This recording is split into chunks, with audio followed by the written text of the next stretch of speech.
Afinal, o CrossFit causa lesão? Antes de respondermos a pergunta dessa aula, acho que é interessante a gente esclarecer alguns pontos e entender realmente o que é o CrossFit. Mais uma vez eu agradeço, o convite para participar desse programa de pós-graduação aqui da Medicina Esportiva e falar mais uma vez sobre esse tema que eu tanto tenho estudado. Claro que por ser um programa de pós-graduação, a ideia é que a gente forneça informações baseadas no que tem na literatura, o que tem de publicações e informações com algum embasamento, minimizando ao máximo aqui as opiniões pessoais e informações que não são comprovadas, né? Nesse sentido, inicialmente vale a gente lembrar que o programa, o CrossFit é uma marca registrada, então existe uma CrossFit Inc. que cuida tanto dos treinos, metodologias, das publicações que eles fazem, e, enfim, até mesmo dos afiliados, que são os box, as academias espalhadas ao longo de todo mundo, que seguem esses princípios do padrão estabelecido pelo CrossFit, né? Essa marca, esse programa de treinamento foi desenvolvido pelo Greg Grassman, que é um ex-ginasta, que teve como ideia criar uma metodologia de treino que preparasse os seus praticantes a vencer qualquer tipo de desafio físico. Então não adiantava com quantos quilos você agachava, quanto você fazia de supino, se você não conseguia correr, não conseguia pular um muro, não conseguia vencer esses desafios. Esse programa foi introduzido no início dos anos 2000, principalmente na Califórnia, e era praticado por militares e por policiais, que eram pessoas que buscavam justamente essa aptidão.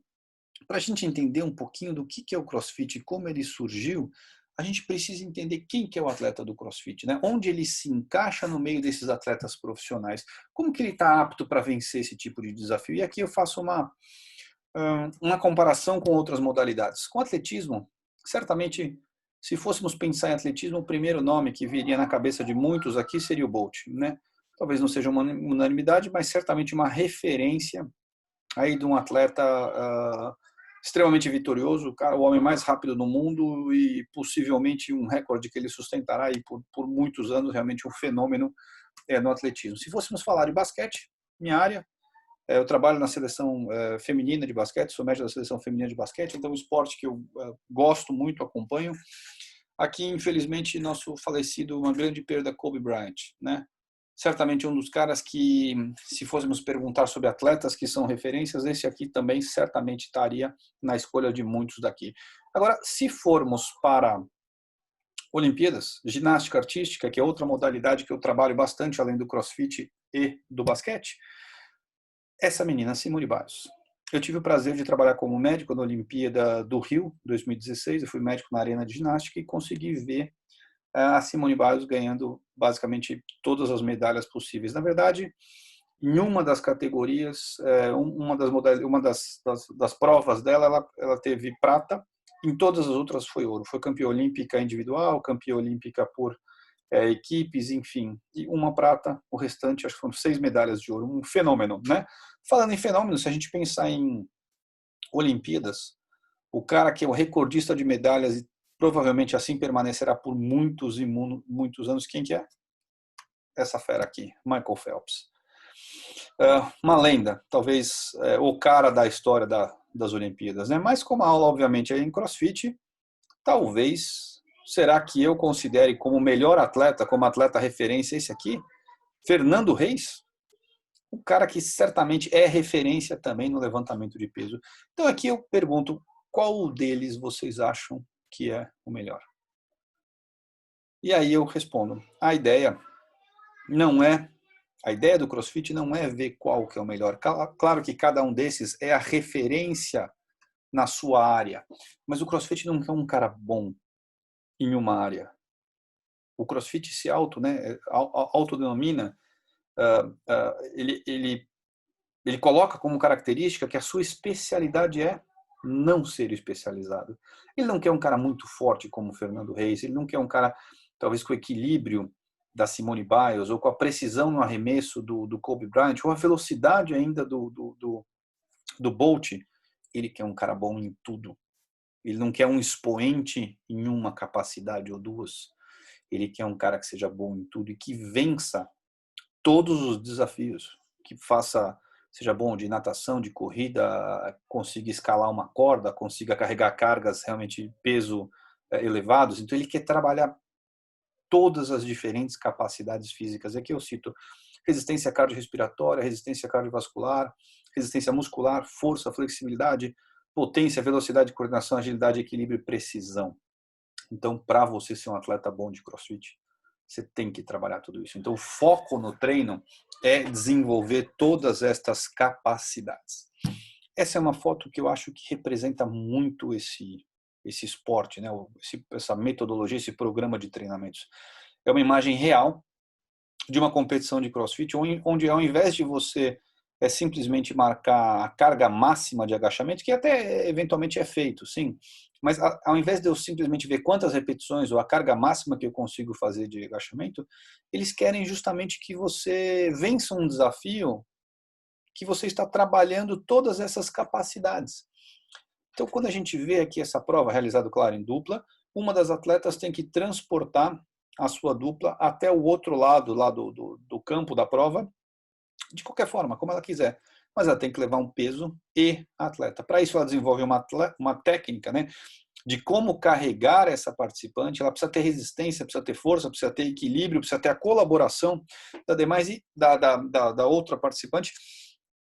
E o que a gente vê aqui? O que nos lembra essa imagem quando a gente vê, né? Eu acho que muitos de vocês aqui dessa aula certamente associaram isso a alguém ferido na guerra, enfim, esses filmes de guerra que a gente vê, ou policiais feridos ou pessoas machucadas, né? Então, isso nos remete àquele princípio inicial de como era o CrossFit, né? Um treino para que inicialmente praticado por policiais e militares. Então, aqui nada mais ela está fazendo do que carregando um companheiro ferido no campo de batalha com a mochila e o armamento na outra mão, tá? Então, os movimentos, ao invés de eu trabalhar 10 exercícios para bíceps, como a gente fazia antigamente, né? Fazia rosca no banco, enfim, N movimentos para um grupo muscular, os movimentos aqui são funcionais. Eles imitam o que a gente faz no dia a dia, são movimentos constantemente variados e de alta intensidade. Múltiplos grupos musculares e articulações envolvidas. Então aqui, imagine ela para retirar essa atleta do chão, o que ela não usou? Ela usou membros inferiores, core, coluna, ombro, equilíbrio, enfim. E como que isso é feito? Uma metodologia aberta e empírica. Então, existem estes princípios do CrossFit, mas o treinador consegue montar a prova, o treino, o exercício que ele quer, e o atleta também consegue desenvolver, baseado nessa técnica e princípios dele, a forma dele executar esse movimento. Essa é uma foto muito bacana que eu tirei no box onde eu treino durante esse meu trabalho de mestrado. Eu estava, enfim, tirando outras coisas, de repente eu vi isso daqui, uma cena real. Então, o que nós vemos? O CrossFit ele é extremamente inclusivo. É um dos princípios que ele quer. Ele quer atletas profissionais, amadores, idosos, crianças, portadores de necessidades especiais, todos treinando no mesmo ambiente, até mesmo gestantes. Então, o que a gente vê à direita, uma senhora com mais de 60 anos, fazendo um exercício que chama handstand push-up. Basicamente, você planta uma bananeira, né, entre aspas, e você tem que fazer a extensão dos ombros, você tem que fazer... Seria como se fosse uma flexão de braço, porém plantando bananeira. Ok? Se você consegue desenvolver a técnica de dobrar a perna e estender junto, você consegue melhorar a sua impulsão. Eu considero que é um exercício difícil, um exercício que a gente aprende a fazer no CrossFit, mas um exercício que exige o desenvolvimento de alguma técnica. O que a gente vê? Então, um idoso, ou né, pelo menos uma pessoa acima de 60 anos, ao lado de um portador de necessidade especial. A gente vê que esse praticante ele tem, enfim, ele não tem uma das pernas, a gente vê a prótese dele do lado e ele fazendo o mesmo movimento. Então essa foto é brilhante para mostrar que realmente é uma modalidade, é um esporte muito inclusivo. Né? Será que em academias a gente conseguiria ver perfis assim tão distintos, revezando o mesmo aparelho ou fazendo o mesmo treino? Só faltou a gente colocar uma criança e uma gestante aqui, mas aí, claro, seria a montagem, essa é uma foto, realmente uma foto real. Então, mostra mais uma das coisas que eu valorizo muito no CrossFit, que é essa inclusividade. Né? Como é que funciona o treino? Geralmente, esses treinos duram 1 hora, tá? Isso assim, de forma generalizada. Basicamente, um aquecimento. Então, alguns box optam por fazer também alongamento e aquecimento na parte inicial. Depois vem uma parte de técnica. Então, por exemplo, aquele handstand push-up que a gente estava falando. Então, você começa fazendo parada de mão contra a parede. Depois você vai fazendo essa extensão leve. Depois você começa a coordenar isso com a perna. Então, os técnicos, eles fazem essa parte de desenvolvimento da técnica que será realizada. Isso já conta como um exercício, mas claro que não é o exercício principal. O exercício principal, que a gente chamaria de desafio do dia, ou work of the day, WOD, esse sim é criado pelo coach, pelo nosso técnico ali, que faz baseado nos princípios do CrossFit, ele vê o que ele quer trabalhar e baseado na periodização dele. Então aqui vou dar um exemplo do que foi um WOD real de um dos locais aí onde eu já treinei. 20 push press. Push press, então, é um exercício como se fosse o desenvolvimento aqui de ombro. 10 burpees. Burpees, basicamente, é um exercício que eu faria algo como se fosse a soma de uma flexão de braço com um polichinelo. Flexão de braço, polichinelo. Esse exercício foi desenvolvido durante a Primeira Guerra Mundial, quando os soldados precisavam desenvolver algum tipo de condicionamento físico, mas eles não tinham espaço, era aquela guerra de trincheiras. Então, eles faziam esse burpee como uma forma de realmente se manter em forma sem ter que sair do lugar, tá? Então, 20 desenvolvimentos, 10 burpees. E depois 20 sumo deadlift high pull, que é basicamente você levanta um kettlebell ou uma barra do solo, dobrando a perna e levanta, faz como se fosse uma elevação aqui de peso até a linha da clavícula e novamente 10 burpees, ok? Isso com 43 quilos para o desenvolvimento e 43 quilos aqui para a gente levantar, levantar até a altura da clavícula, tá? Tudo isso, claro, 3 vezes. Então, esse desafio era cumprir isso daí no menor tempo possível. E aqui, pesado, tá? Então, acho que vale a pena, assim, a gente ressaltar que fazer tudo isso 3 vezes com 43 quilos, vamos imaginar que um atleta de 100 quilos levantar 43 nesse desenvolvimento, 40% do peso dele, e um atleta de 60 quilos levantar 43, ele consegue? Pode até conseguir, mas a gente sabe que isso é proporcionalmente mais pesado. Então, além dessa carga prescrita, que seria RX, RX seria uma abreviação, entre aspas, de as prescribed. Então, além dessa carga que foi prescrita de 43 quilos para esse exercício, a gente sabe que nem todos conseguem fazer, então existe uma carga adaptada que é menos que isso, pode ser 35, 30, 25. Então, atletas iniciantes fazem uma carga escalonada. Então, basicamente, no CrossFit tem o desafio do dia, que é o as prescribed, RX, para todo mundo. Quem não faz isso faz uma parte, uma adaptação, um escalonamento dessa carga, que aí é o scale. Quando a gente fala de carga, é muito importante para a gente entender o CrossFit, a gente entender o que é esse conceito de carga, né? O que afinal é o RX que eu falei, o que é o scale. Quando a gente fala em carga, a gente pensa nisso, né? Um cara extremamente forte, levantando aquele peso assim, absurdo. Esse é um dos conceitos que englobam a carga, né? A gente sabe que no CrossFit, o conceito de carga ele é muito mais amplo. Até o Comitê Olímpico Internacional, esse é um dos artigos que fala sobre isso, ele define a carga, vamos dizer, entre aspas, muito mais como o esforço que eu faço. Eu posso fazer um esforço maior com o mesmo peso, aumentando a intensidade, fazendo um movimento mais rápido, ou até mesmo movimento de forma muito lenta. Então, a carga não quer dizer apenas o peso que tem na anilha. Nessa foto que a gente vê aqui um supino, imagina uma situação hipotética, um indivíduo fazendo 60 quilos nesse supino. Se eu, por exemplo, aumentar o número de repetições, eu mantive os mesmos 60 quilos, porém, eu estou aumentando a carga, uma vez que eu tenho mais repetições. Eu posso, claro, diminuir o peso. Eu diminuo o peso e eu mexi sim na carga, no peso das anilhas. Eu mexi na carga como um todo. Eu posso também mexer no tempo. Então, eu daria um descanso para esse atleta fazer 3 séries de 10, agora eu mando ele fazer 30 sem descanso. Mantive o mesmo peso, o mesmo movimento, porém eu mudei o tempo. Isso também afeta, altera esse conceito global da carga. E, claro, mexendo na dificuldade. Então, digamos que para o RX, o exercício prescrito seja esse supino, lá seja o supino, no treino do CrossFit, mas eu tenho alguém que está iniciando e não sabe fazer o supino. Então, o que eu peço para essa pessoa fazer? Flexão de braço. Ela trabalha de forma semelhante esses mesmos grupos musculares, porém um exercício que é mais intuitivo, que é mais fácil, que você usa só o peso do corpo. Então, é fundamental que a gente entenda que carga não é o peso marcado no tijolinho. Carga é o esforço que eu faço. Isso depende do tempo, do número de repetições e, claro, do peso, sim, em quilos que eu estou levantando e da dificuldade também. Ok? Conceito importante. A ideia hoje aqui na pós-graduação é a gente falar um pouquinho sobre lesão em praticantes de CrossFit. Mas, claro, eu acho que aqui vale uma ressalva e é fundamental. No meu entendimento, eu tenho estudado muito isso, os benefícios são muito, muito, muito maiores do que, eventualmente, os riscos, né? Todo esporte causa lesão. Todo esporte eu tenho risco de me machucar praticando. Entretanto, a gente sabe que ficar em casa sentado no sofá também leva a inúmeros problemas de saúde, tá?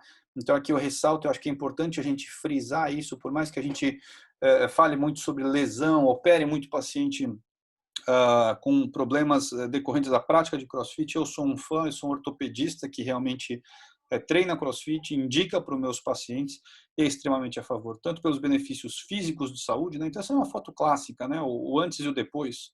A gente vê que o pessoal entra em forma, que o pessoal realmente consegue ter tanto a melhora na aparência estética, que é importante também, quanto a melhora em parâmetros físicos, né? Na fisiologia, ali nos testes que a gente faz, tanto laboratoriais quanto testes clínicos, a gente vê que essas pessoas melhoram. E, claro, benefícios psicossociais.